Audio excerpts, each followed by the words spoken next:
The envelope has no return address. It arrives on a Tuesday, thin, unremarkable. Your name typed in a font that feels deliberately forgettable. Inside a single card, a time, a location, a 4-digit code. No explanation. You go anyway. Level 1. The candidate. The building looks like an accounting firm. 3rd floor. Frosted glass. A man in his 50s shakes your hand without giving his name. He smells like coffee and old paper. He sits across from you and reads from nothing. Just watches. He asks about your family, your languages, whether you've ever felt surveilled. You say no. He writes something down. The interview takes 40 minutes. On the way out, a woman hands you a folder and says to read it, memorize it, and leave it in the bin on the corner of the street you came from. Not a bin near the building. The specific bin 2 blocks away. You do it. 3 weeks pass. You hear nothing. Then your phone rings at 6:47 a.m. A different voice. A different location. This time, there is no handshake. You are told you passed. You are told very little else. You are given a work name, not a code name. They're careful not to use that word, and a set of rules delivered verbally, never written. You are told that the rules will expand as your clearance does. You are told that asking questions before you've earned the right to ask them is the fastest way to end your time here. You nod. You are 26 years old, and you have just become the lowest ranked person in a service that officially does not exist. Your salary is deposited into an account you didn't open. Your emergency contact has been quietly, gently assessed. You don't know this yet. The first month is orientation. You sit in rooms with no windows and memorize doctrine, cover maintenance, signal detection, the difference between surveillance and observation, a distinction they consider important. You study communication protocols, how to dead drop, how to behave when you think you're being followed, how to behave when you know you are. You're afraid to make mistakes. That fear is the point. Everyone here was afraid at the beginning. The ones who weren't didn't last the month. Level 2. The trainee, you pass your first field exercise and no one tells you that you've passed. You find out because the schedule changes. You're moved into a smaller group, 6 people. Different backgrounds, different languages, different reasons for being here that none of you discuss. Your instructor is a woman who looks like she teaches university seminars. She does not teach university seminars. She once spent 14 months under a false identity in a city she's never allowed to name in any document. She evaluates you with an efficiency that feels like surgery. You spend 8 weeks learning how to lie convincingly. Not in theory, in practice. They send you into situations, a cafe, a market, a train compartment, and you have to maintain a cover story under pressure. Real people, real conversations. Sometimes other trainees playing adversaries. Sometimes actual strangers. You lied to a retired school teacher about where you grew up. You lied to a taxi driver about your profession.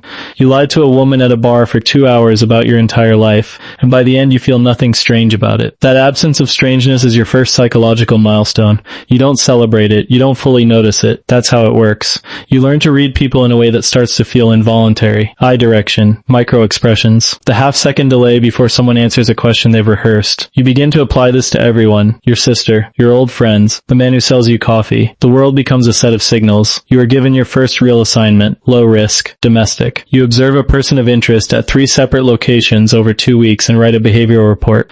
You never speak to the target. You file 22 pages. Your report comes back with 11 annotations. None of them are praise. All of them are corrections. You rewrite it. The second version comes back with 3 annotations. You learn more from those 3 than from anything in the classroom. Level 3. The junior officer your cover is now a real job, a consultancy firm. Your name is on the website. Your LinkedIn exists. If someone calls the main number and asks for you, a real person answers and confirms you work there. You have business cards. You attend actual meetings on actual projects, producing actual work that the firm actually bills for. The architecture of the lie is seamless, and you are part of maintaining it every day. Your handler, a man you know only as Marcus, which is not his name, gives you assets to manage. Not people yet. Information flows.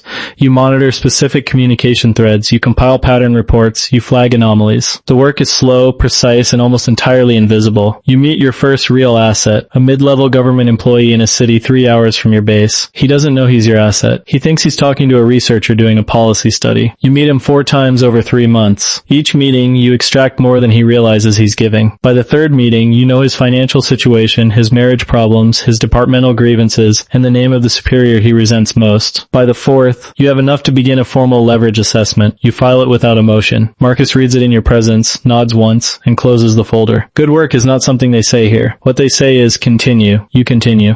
You begin to notice the structure around you the way you notice the walls of a room. Always there, defining the space, rarely looked at directly. You know there are levels above Marcus. You don't know how many. You don't ask. The questions you're allowed to ask are narrow. That narrowness is structural, not personal. You start working later, coming home to an apartment that feels like a set. Your old friends think you're a consultant. You are very good at being a consultant. You are losing the version of yourself that they remember. This does not feel like loss yet. It feels like focus. Level 4, the field operative, you are stationed abroad for the first time. A European capital. Grayish winters, excellent transit, dense with embassies and the kind of people who work inside them. You carry 2 passports. One is real. One is more real in practice.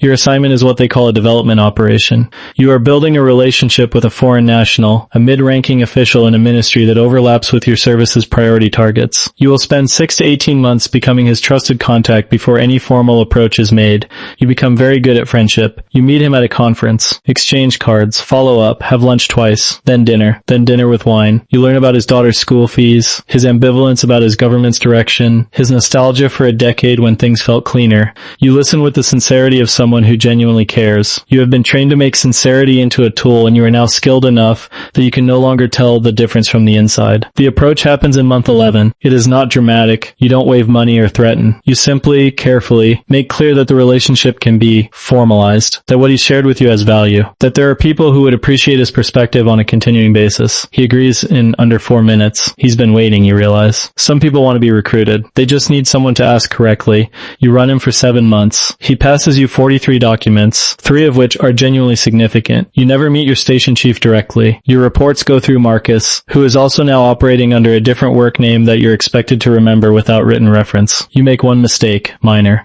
A meeting scheduled 20 minutes too close to his government building. Nothing happened. No exposure. But the debrief takes 3 hours. You never make that mistake again. You are now the kind of person who does not make mistakes twice. You have become reliable in a way that's starting to replace other qualities you once had. Impulsiveness, spontaneity, the capacity for genuine surprise. The trade feels worth it, not yet a question. Level 5. The case officer, you manage 4 assets simultaneously. A businesswoman in Southeast Asia who passes procurement intelligence. A civil servant in a regional capital with access to military logistics. A journalist in a city you're not allowed to name in verbal briefings, only in encrypted text. And your original development target, still active, now 3 years in. You no longer think of them as people first.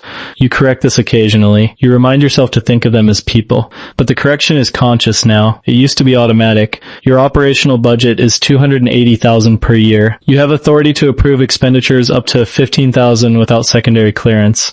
Above that, you file a request. It is usually approved within 48 hours.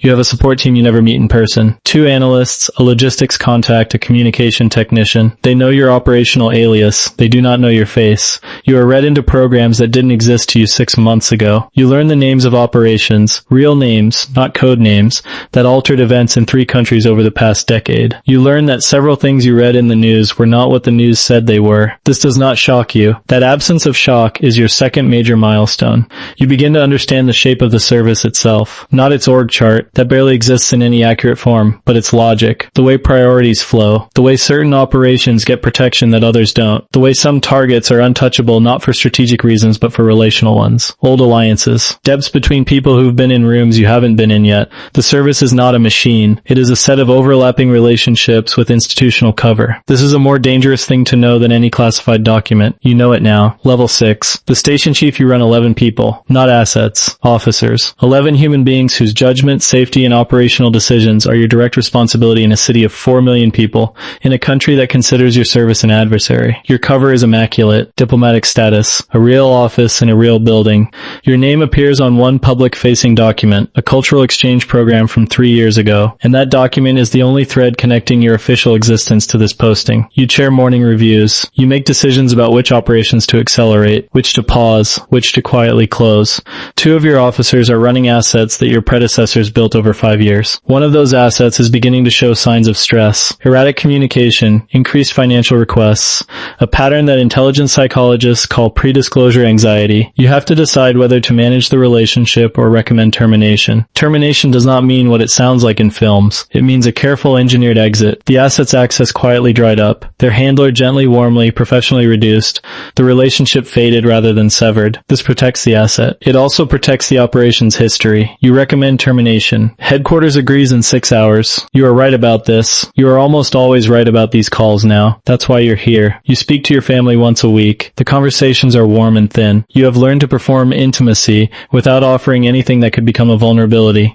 Your family thinks you work in risk analysis. Your mother worries you work too much. She is not wrong. You have not had a relationship that lasted more than 8 months and 4 years. This is not coincidence. You operate at a level of psychological isolation that most people could not sustain. You You sustain it because you've been building toward it incrementally, one compromise at a time, 1 year at a time, so gradually that there was never a single moment where you could have said, "This is too far." There was no single moment. There was just a continuous becoming. Level 7. The deputy director. You sit in rooms with ministers. Not as a briefer, as a peer. The service now has 340 active personnel across 19 countries. You know the names of 40 of them. You know the function of all of them. You know which station is producing, which is coasting, which is about to unravel, and which is running an operation so sensitive it doesn't appear in the standard reporting chain.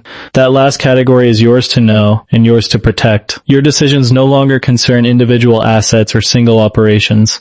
You decide which countries receive intelligence. You decide which liaison relationships are maintained. Last quarter, you recommended the suspension of intelligence sharing with an allied service because internal indicators suggested a penetration, a double agent buried somewhere in their counterterrorism division. That recommendation was accepted.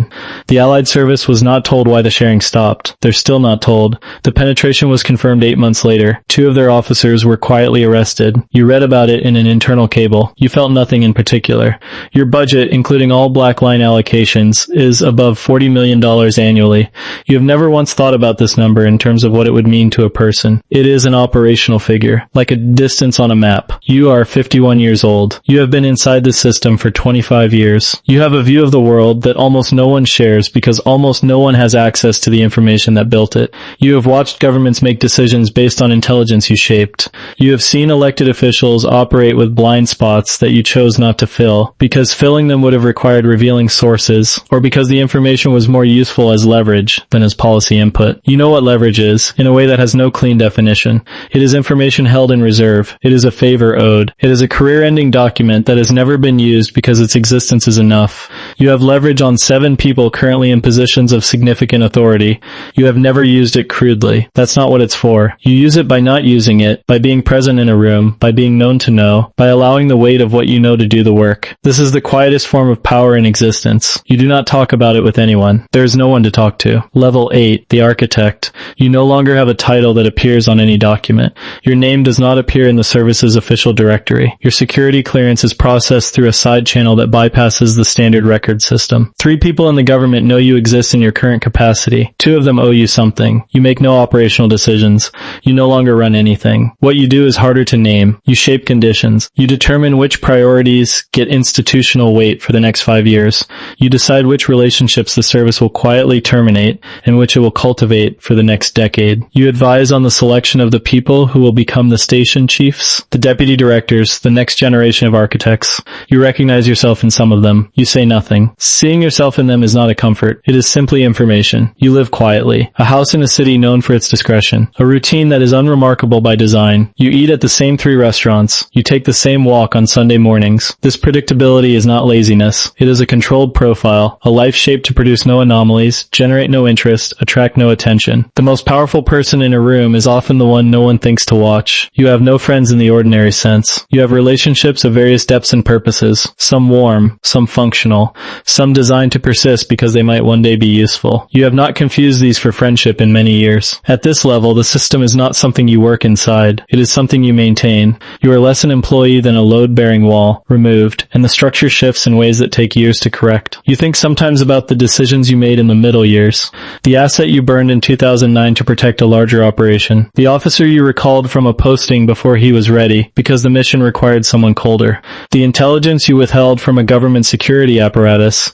The intelligence that, had it been shared, might have changed an outcome in a specific city, on a specific night, in a year you don't let yourself dwell on. You did not make these decisions carelessly. That is important to you. But carefulness does not make them clean. Nothing at this level is clean. Power at this altitude is not dramatic. It is not the thing you thought it was from the lower floors. It is not freedom. It is not security. It is a specific and permanent kind of responsibility for consequences you will never be able to publicly own. In a life you have constructed to be invisible, in service of a system whose value you believe in, and whose cost you have paid so completely that the paying is now invisible too. You sit by the window at 6:47 in the morning. The light is ordinary. Your phone shows 2 messages from a number that doesn't resolve to a name. You'll respond to both before 7, then a scheduled call at 9, audio only, no recording, where you will speak with a man who runs an equivalent service in a country that is neither your ally nor your enemy. The call will last 40 minutes. Nothing agreed upon will appear anywhere. You've been having this call with this man for 6 years. You trust him the way you trust anyone now, which is precisely quickly. Within limits you've mapped completely. Within a relationship that could end the moment the calculus changed, and both of you know this, and both of you maintain the call anyway, cause that's what the work looks like when it's done correctly. You don't feel powerful this morning. You feel responsible. They are not the same thing. They have not been the same thing for a long time. Somewhere across the city, a young person opens an envelope with no return address. They've been waiting for it. They don't know why they were chosen. They think it might be their languages, or their degree, or something they said in an interview they still aren't sure was real. They're sitting with it at their kitchen table. Their hands are steady. They think that's a good sign. They think this is about to become the most important thing that's ever happened to them. They're right. They don't know what that means yet. You do. The envelope is already back in their hands, and it's already too late.